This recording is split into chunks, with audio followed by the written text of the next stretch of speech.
We live in an age of freedom, but what if that freedom has become the new prison? What if control no longer comes from above, but from within? What if what we call autonomy is, in fact, the modern face of domination? That's the unsettling idea proposed by the Korean philosopher Byung-Chul Han. Let's unpack it. This is our channel. In the past, power was imposed through fear, prohibition, and force. Kings ruled over their subjects. Governments legislated what people could and couldn't do. The powerful few dictated terms to the powerless many. But according to Han, we have moved beyond this crude form of domination. We have entered a new era of control so subtle that we don't even feel it. He calls it psychopolitics. The power to dominate no longer comes from taking away freedom. It comes from making us believe we are free. But how does it work?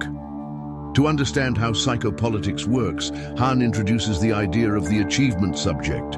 It's a concept that builds on the work of Michel Foucault, who once described biopower, the regulation of bodies and populations. For example, laws that make smoking illegal or taxes that penalize junk food. According to Foucault, this form of power acts on the body. So let's take a step further. Let's go beyond the body and look at the mind, the way we think, believe, and behave. Han argues that we have become achievement subjects.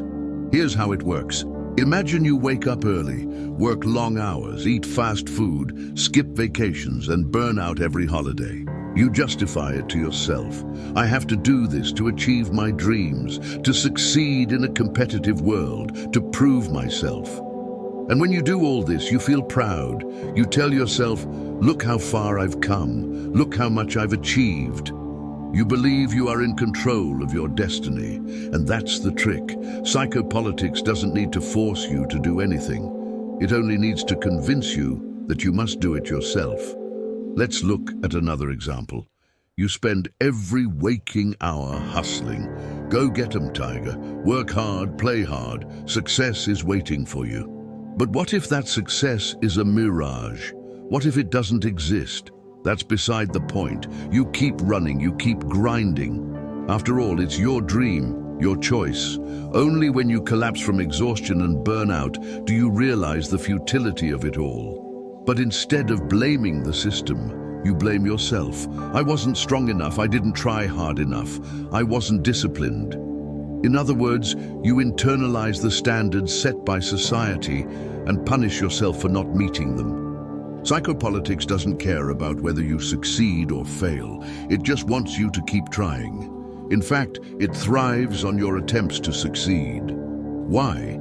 Because in the process, you keep producing more content, more work, more innovation.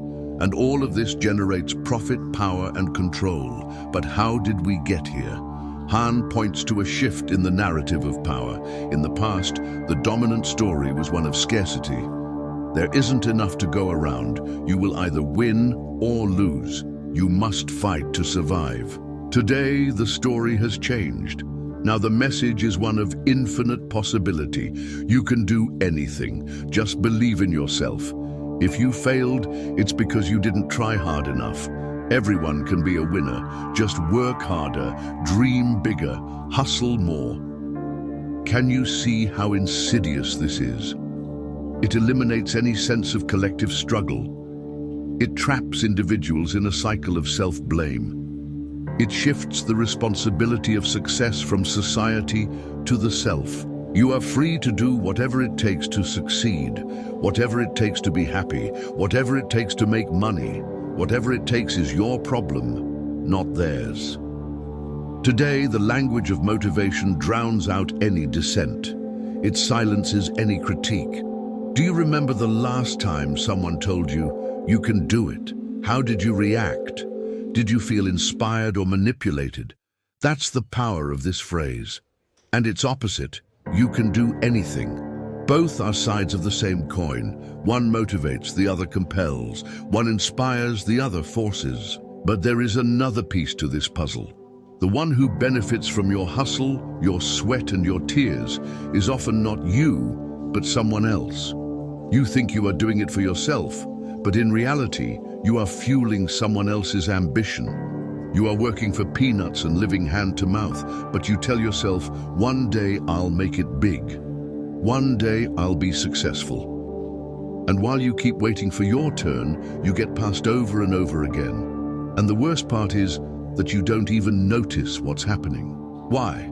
Because you are too busy trying to beat everyone else. You don't see that you are playing a game with no end. You don't see that you are running on a treadmill that goes nowhere. You don't see that you are a pawn in someone else's game. You are the achievement subject. You are a worker, a consumer, a taxpayer, a soldier. You do everything you are told to do, and yet you feel free. Now, imagine a world where everything you do is constantly assessed, ranked, and compared. A world where your achievements define you. This is not a dystopian future, it's our present. When you post online, you are selling yourself. When you optimize your resume, you are selling yourself. When you pursue higher education, you are selling yourself. When you network, you are selling yourself. When you try to impress others, you are selling yourself. And when you do all this, you feel good, you feel accomplished, you feel motivated. And that's the trap. Psychopolitics doesn't need to force you to compete. It only needs to convince you that you must compete yourself. But why would you want to do that? Because winning makes you feel good. It gives you status, recognition, and rewards. And if you don't win, well, you try harder next time. Or is that just an excuse to make you keep competing? But hold on a second. We are told the competition is healthy. It pushes us to innovate, to excel, and to be the best version of ourselves. That's true. But it's also true that competition fuels comparison, envy, and resentment. It creates winners and losers. And those losers aren't losers. They are victims of the system. Psychopolitics exploits human nature. It plays on our desire for recognition and status. It preys on our fears of failure and inadequacy. It feeds our envy of others. It uses our weaknesses against us. Now let's move to the last piece of the puzzle, positivity. Every day you are bombarded with stories of success. Every day you are fed content about productivity.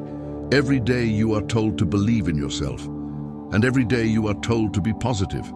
If you are experiencing burnout, anxiety, or depression, it's not because you are weak. It's because you haven't tried hard enough. It's because you haven't believed in yourself enough. It's because you haven't optimized your mindset. According to Han, toxic positivity has become an instrument of oppression. It anesthetizes our awareness of fatigue and domination. It transforms suffering into personal failure. It tells us to snap out of it and be positive. But what if the secret to survival in this game is to stop playing? What if the only way to break free is to disconnect? But wait, isn't disconnecting selfish? Shouldn't we be working towards fixing the system? Those are valid questions. And yet Han argues that without reconnecting with our inner selves, without reclaiming our interior lives, we won't be able to fix anything. We won't be able to connect with others authentically. We won't be able to think deeply. We won't be able to innovate. We won't be able to create anything meaningful. Psychopolitics wants us to be always on, always visible, always performing. And when we do, we create value for who? For the algorithms, for the platforms, for the advertisers, for the brands. So how do we resist? Han suggests something radical. Reclaim boredom. Embrace slowness. Disconnect even briefly. Reconnect with yourself. It's okay to do nothing. It's okay to just be. It's okay to not post, to not share, to not optimize, to not work harder, to not hustle. It's okay to rest. Because here's the thing, true freedom may not be doing everything. It may be the power to do nothing. To resist today is to escape constant capture. It's reclaiming the right to simply think. That's all for today. Thanks for watching. Don't forget to subscribe and leave a comment. Your feedback is our fuel. See you tomorrow.